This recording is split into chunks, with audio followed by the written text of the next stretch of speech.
వేసవి తాపం నుండి బాడీ రిఫ్రెషింగ్ అవ్వటానికి ఇలా చల్లని షర్బత్ చేసుకోండి. వాటర్ మిలన్ తోటి చాలా బాగుంటది. ఈ షర్బత్ తాగటం వల్ల బాడీలో వాటర్ పర్సెంట్ కూడా పెరిగి బాడీ రిఫ్రెషింగ్ గా హెల్దీగా ఉంటుంది. ఇప్పుడు ఈ షర్బత్ ఎలా చేసుకోవాలో చూద్దాం. Welcome to Vijaya videos. ఒక హాఫ్ లీటర్ పాలు తీసుకొని ఇలా కాగబెట్టుకోవాలి. పాలు మరిగేలోగా మరొక బౌల్ 2 స్పూన్స్ సబ్జా గింజలు తీసుకొని వాటర్ పోసుకొని నానబెట్టుకోవాలి. ఈ సబ్జా గింజలు తీసుకోవడం వల్ల బాడీలో ఉండే వేడి తగ్గి కూల్ గా ఉంటుంది. ఈ సబ్జా గింజలు ఆస్పిరిన్ టాబ్లెట్ మింగే వాళ్ళు వాడకూడదు. అలాంటి వాళ్ళు ఈ సబ్జా గింజలను వదిలేసి యథావిధిగా షర్బత్ చేసుకుని తాగవచ్చు. హాఫ్ కర్పూచా దబ్బని తీసుకున్న దాన్ని ఇలా 2 భాగాలుగా కట్ చేస్తున్నా. నేను తీసుకున్న కర్పూచకాయ సైజు పెద్దగా ఉంది, అందుకే ఇలా 2 భాగాలుగా కట్ చేసుకుంటున్నా. ఇందులో ఒక భాగాన్ని ఇప్పుడైతే షర్బత్ చేస్తున్నా. మిగతా భాగాన్ని జ్యూస్ లాగైనా చేసుకొని తాగొచ్చు, లేదంటే వట్టి కర్పూచకాయ అయినా తినవచ్చు. ఇప్పుడు పుచ్చకాయని ఈ విధంగా కట్ చేస్తే స్కిన్ ఈజీగా వచ్చేస్తుంది. ఇలా కట్ చేసుకుని చిన్న ముక్కలుగా కట్ చేసుకోవాలి.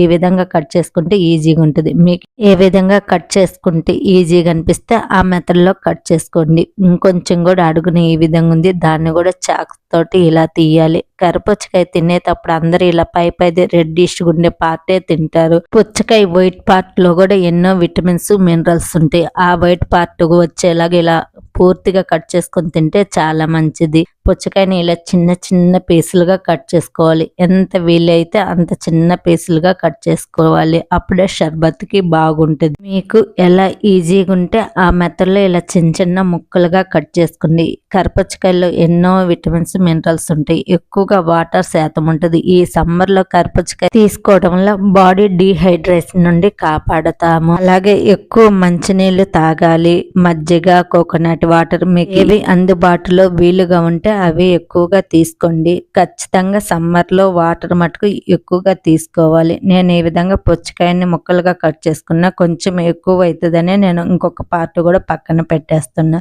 నేను చేసిన షర్బత్ 2 గ్లాసులు అవుతాయి. 2 మాత్రం తీసుకోవచ్చు. మీరు ఎక్కువ క్వాంటిటీలో చేసుకోవాలనుకుంటే ఎక్కువ కరిపుచ్చకాయని ఇలా ముక్కలుగా కట్ చేసి తీసుకోవాలి. ఫైనల్ గా ఇలా చిన్న ముక్కలు కట్ చేసినా కూడా చాకు తోటి ఇలా కట్ చేస్తే ఇంకా చిన్న పీసులుగా అయితే అక్కడక్కడ కరిపుచ్చకాయ విత్తనాలు ఉండి ఈ విత్తనాలను కూడా తీసివేయండి. ఇలా విత్తనాలన్నీ తీసేసుకోవాలి. ఈలోగా పాలు కూడా చూడండి పొంగొచ్చి బాగా మరిగినాయి. వీటిని చల్లారి పెట్టుకోవాలి. మీరు కావాలంటే ఫ్రిడ్జ్ లో పెట్టుకొని కూడా ఈ పాలను తీసుకోవచ్చు. నేను పూర్తిగా చల్లారినాక ఈ పాలనే తీసుకుంటున్నా. ముందుగా కట్ చేసుకున్న పుచ్చకాయ ముక్కల్ని ఒక గిన్నెలోకి తీసుకోవాలి.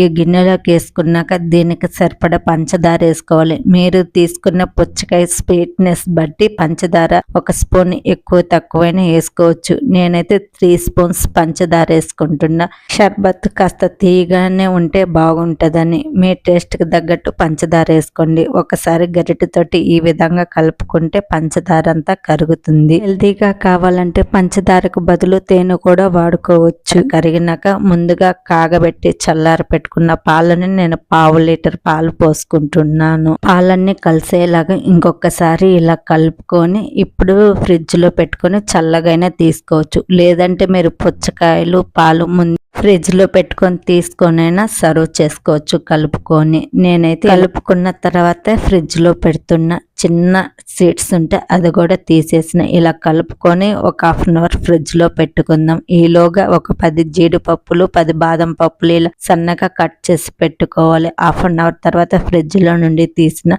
చాలా కూల్ గా బాగుంది. ఇంకొకసారి కలుపుకొని ఇప్పుడు సర్వ్ చేసుకోవడమే. ఇప్పుడు సర్వింగ్ గ్లాస్ లోకి తీసుకొని సర్వ్ చేసుకుందాం. ఎంతో టేస్టీ అయిన హెల్దీ వాటర్ మెలన్ షర్బత్ రెడీ. ఇప్పుడు సర్వింగ్ గ్లాస్ లోకి సర్వ్ చేసుకుందాం. ఈ జ్యూస్ తాగటం వల్ల బాడీ రిఫ్రెషింగ్ చాలా హెల్దీగా ఉంటుంది. వాటర్ మెలన్ తో పాటు పాలు కూడా తీసుకుంటున్నాం కాబట్టి బాడీకి ఎనర్జీగా కూడా ఉంటుంది, హెల్దీగా కూడా ఉంటుంది. ఇలా గ్లాస్ నిండా షర్బత్ పోసుకున్నాక ముందుగా నానబెట్టుకున్న సబ్జా గింజలను వేసుకొని ఒకసారి కలుపుకొని ఇంకా తాగడమే. ఎంతో టేస్టీ అయిన రిఫ్రెషింగ్ వాటర్ మెలన్ షర్బత్ రెడీ. మీకు ఈ వీడియో నచ్చితే ప్లీజ్ లైక్ చేయండి. మీరు లైక్ చేయడం వల్ల ఈ వీడియో ఇంకొంతమందికి చేరి నాకు సపోర్ట్ చేసిన వాళ్ళు అవుతారు. ఇలా కలుపుకున్నాక పైనుండి బాదం పప్పు, జీడిపప్పు, టూటీ పూటీ తోటి డెకరేషన్ చేసుకోవడమే. మీకు ఎలా ఇష్టం ఉంటే ఆ విధంగా డెకరేషన్ చేసుకోండి. ఈ వీడియో ఎలా అనిపించిందో కామెంట్స్ పెట్టండి. మీ ఫ్రెండ్స్ అండ్ ఫ్యామిలీ మెంబర్కి షేర్ చేయండి. ఇలాంటి మంచి మంచి వీడియోస్ కోసం మన ఛానల్ సబ్స్క్రైబ్ చేసుకుని బెల్ యాక్టివేషన్ చేసుకోండి. నేను ఏ వీడియో చేసిన నోటిఫికేషన్ ద్వారా మీకు ముందు అందుద్ది. స్కూల్ నుండి రాగానే మా పాపకి ఈ షర్బత్ ఇచ్చిన తనకు చాలా బాగా నచ్చింది, తాగింది. మీరు మీ ఇంట్లో చేసుకునే పిల్లలు పెద్దలు అందరూ తాగండి. Thank you watching for this video.